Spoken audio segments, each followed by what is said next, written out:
Are you a Christian? Yeah. Yes, sir. And what do you think about the attack upon Christianity in America in that they're trying to completely wipe it out? And one of the ways they're wiping it out is by getting rid or trying to get rid of the white Christian male in order to wipe out Christianity in America. Oh, yeah. I mean, absolutely. The insidious nature of progressivism is that it happens so slowly on this long timeline that a lot of people don't realize they're in it, right? Yeah. It's like the frog in the pot with boiling water.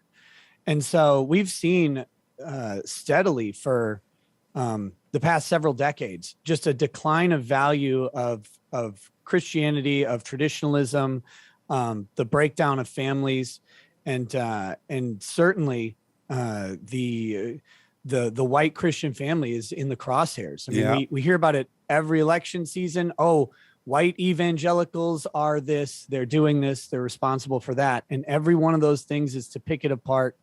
And it seems like everything that hits a school board meeting these days is an antithesis of a Christian value or Christian belief. Sure is. It's amazing to see that happen.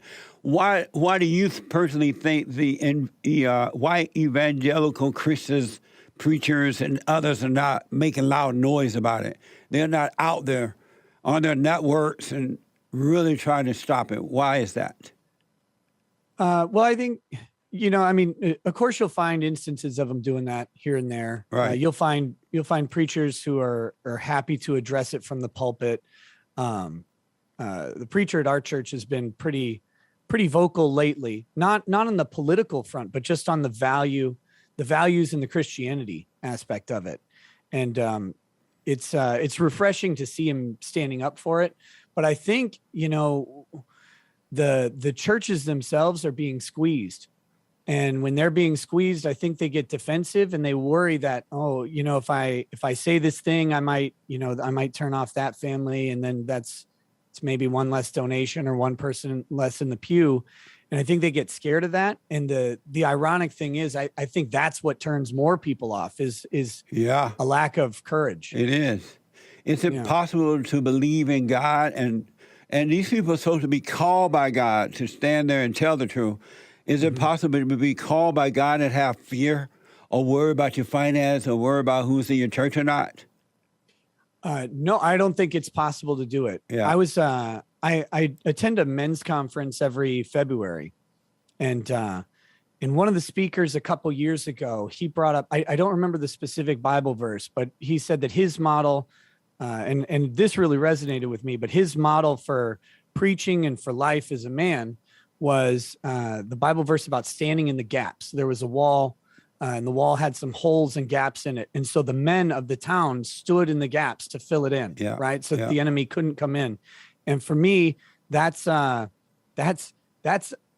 job, right? Yeah. Like that's the most masculine thing I can think of, is to stand in the gap to protect your own, but you can't stand, you're there with no wall. So you can't do it without courage. Yeah. And I think what you're saying is spot on. Pastors have to be there speaking with courage, speaking into truth, and just saying, hey, I know there's people who aren't going to like this, but it doesn't matter because you cannot like it behind me while I protect you. That's the role. Do you feel that this thing can be turned around, or does it seem helpless? No, I think it can be turned around. I mean, the timeline could be long, but I think what we've seen with Christianity especially is it thrives when it's under attack. The word of God seems to spread most in places where it's suppressed, right? Yeah, and we see big growth in church. We've seen big growth in churches in places like China and stuff like that, even where it's illegal. And so, I think there will be a sustained attack. There will still be a diminishment. But I think what we'll find is we'll find a return to roots. We'll find a return to people who are committed. And in that commitment, there will be strength, and then there will be inspiration for the next generation. Very interesting.